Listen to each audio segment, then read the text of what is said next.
வணக்கம் மக்களே, நான் உங்கள் கீர்த்தனா. பிரதீப் ரங்கநாதன் இவரை பற்றி தான் இந்த வீடியோவில் நான் உங்ககிட்ட ஷேர் பண்ணிக்க போகிறேன். இவர் எங்கே பிறந்தாரு, வளர்ந்தாரு, என்ன படித்தாரு அப்படிங்கிறத உங்ககிட்ட நான் ஷேர் பண்ணுறதை விட இவர் எவ்வளோ அவமானப்பட்டு இந்த பொசிஷனை ரீச் பண்ணார் அப்படிங்கிறத உங்ககிட்ட நான் ஷேர் பண்ணணும்னு நினைக்கிறேன். கண்டிப்பாக நல்ல மோட்டிவேஷ்னல் வீடியோவாக இருக்கும். இவர் சின்ன வயசுலேயே இருந்து நல்லா இல்லை, அப்பியரன்ஸ் நல்லா இல்லை, நம்ம ரொம்ப கேவலமாக இருக்கோம் அப்படிங்கிற ஒரு தாட்லேயே வளர்ந்துட்டார் சுற்றி இருக்கிறவங்கனால. அப்போ அவருக்கு ரொம்ப ஹர்ட்டாக ஆயிடுச்சு. ஆனால் ஒரு கட்டத்தில் அதுவே பழகிடுச்சு.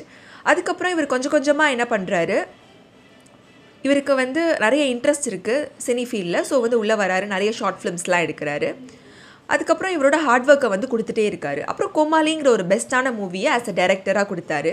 அதுக்கப்புறம் இவரே ஹீரோவாக ஒரு படம் பண்ணணும் அப்படின்னு நினைக்கிறாரு. ஆனால் நிறைய பேர் இவரை ரிஜெக்ட் பண்ணுறாங்க. ஹீரோயினை கூட இவரை ரிஜெக்ட் பண்ணுறாங்க. இவரை போய் அப்ரோச் பண்ணுறாரு. கோமாளி படமோட டைரக்டர் அப்படிங்கிறப்போ நல்ல வரவேற்பு இருக்குது. அதே நான் தான் ஹீரோவாக பண்ண போகிறேன், நீங்கள் ஹீரோயின்கிறப்ப பயப்பட ஆரம்பிச்சிட்டாங்க, எஸ்கேப் ஆக ஆரம்பிச்சிட்டாங்க. ஓப்பனாக சில ஹீரோயின்ஸ்லாம் சாரி சார், நான் பெரிய ஹீரோ கூட தான் நடிக்க விரும்புகிறேன்னு சொல்லி ரிஜெக்ட் பண்ணியிருக்காங்க. அப்போ அவருக்கு ரொம்ப ஹர்ட் ஆயிருக்கு. அந்த இடத்துல யாருமே இவரோட திறமையை பார்க்கல, இவர் அப்பியரன்ஸை தான் பார்த்தாங்க. இவருக்குள்ளே இருக்கிற திறமை மூடியே இருந்துச்சு. அப்போ எல்லாருமே இவர் தோற்றத்தை பார்த்து இவர் ஹீரோவா, இவர் நடித்தா படம் நல்லா ஓடுமா, நல்லா நடிப்பாரா, ஓகே டைரக்டராக ஓகே, பட் ஹீரோவா செட் ஆவாரா அப்படின்னு நிறைய பேருக்கு கேள்வி. இவருக்கு வாய்ப்பு கிடைக்கவே இல்லை. நிறைய அலையிறாரு, நிறைய பேர்கிட்ட போய் அவரோட கதையெல்லாம் சொல்கிறாரு. எல்லாம் ஓகே ஆகுது.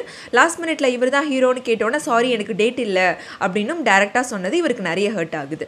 ஆனாலுமே நிறைய பேர் ஒத்துக்கலையே. சரி ஓகே, நம்ம இந்த படத்தையும் லவ் டுடேவையும் நம்ம டைரக்டராக பண்ணுவோம் அப்படின்னு நினைக்காம அவரோட முடிவையும் மாத்திக்காம ரொம்ப தீர்மானமா இருந்தாரு. நம்ம தான் ஹீரோவா பண்றோம், கண்டிப்பா இந்த படம் ஹிட் ஆகும் அப்படிங்கிற வெறியோட மறுபடியும் ஹீரோயினை தேட தொடங்குறாரு. இவருக்கு நல்ல ஹீரோயினா கிடைச்சிட்டாங்க. இந்த படம் சூப்பர் டூப்பர் ஹிட் ஆகுது. மக்கள் மனசுல நிறைய வரவேற்பு கிடைக்குது. அப்ப love today audition, love today promotion அப்போ அவர் ஸ்டேஜ் ஏறுறாரு. அப்ப ஆங்கர் நல்லா இருக்கீங்களா அப்படின்னு கேட்குறாங்க. உடனே இவர் எனக்கு என்ன, நான் நல்லா இருக்கேன்னு சொன்னதுக்கு அங்க இருக்கிற க்ரௌட்லாம் நல்லா இல்லை அப்படின்னு சொன்னது அவருக்கு ரொம்பவே ஹர்ட் ஆயிருக்கு. ஆனால் அதையுமே அவர் ரொம்ப ஸ்போர்ட்டிவாக எடுத்துக்கிட்டாரு. என்னன்னா, நல்லா இல்லைன்னு சொல்கிறவங்க கீழே இருக்காங்க, நல்லா இல்லாதன்னா ஸ்டேஜ் மேலே இருக்கேன்.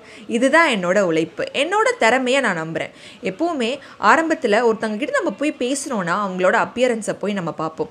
ஆனால் அதுவே பேசிட்டோம் அப்படின்னா அவங்களோட கேரக்டர் எல்லாம் நம்மளுக்கு ரொம்ப பிடிக்க ஆரம்பிச்சிடும்.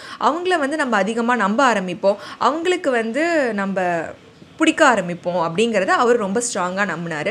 அதான் இந்த அளவுக்கு ஒரு நல்ல பொசிஷனில் அவரை கொண்டு விட்டுருக்கு. நிறைய பேர் என்ன பண்ணுறாங்க, திறமையை பார்க்க மாட்டுறாங்க. வெளியில் இருக்கிற அப்பியரன்ஸை பார்த்து இவனால் முடியாது அப்படின்னு தீர்மானிச்சிடுறாங்க. யாருமே வாய்ப்பு கொடுத்து என்ன திறமை இருக்குது அப்படிங்கிறத பார்க்க மாட்டுறாங்க.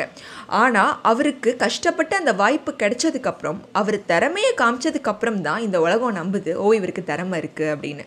இவனாலலாம் முடியாதுன்னு சொன்ன ஆள் நான் அப்பயே சொன்னேன்ல இவங்களாலலாம் முடியும் அப்படின்னு பேச ஆரம்பிக்குது. Don't judge a book by its cover அப்படிங்கிறதுக்கு ஒரு சிறந்த எடுத்துக்காட்டு பிரதீப் ரங்கநாதன் சார். அவர் தான் இப்போ நிறைய யங்ஸ்டர்ஸ்க்கு அவர் ரொம்ப அவரோட ஸ்பீச்லாம் ரொம்ப மோட்டிவேஷ்னலாகவும் இருக்குது. அப்பியரன்ஸ் பார்த்து யாரையும் எடை போடாதீங்க, உள்ளே இருக்கிற திறமையை பாருங்கள். எல்லாருக்கும் ஒரு டேலண்ட் இருக்கும், அதை வெளியே கொண்டு வரத்துக்கு சான்ஸ் கொடுங்க, சப்போர்ட்டிவாக இருங்க அப்படின்னு அவர் சொல்லியிருக்காரு. இவரை பற்றி உங்ககிட்ட ஷேர் பண்ணிக்கிட்டதில் எனக்கு ரொம்ப சந்தோஷம். தேங்க்யூ.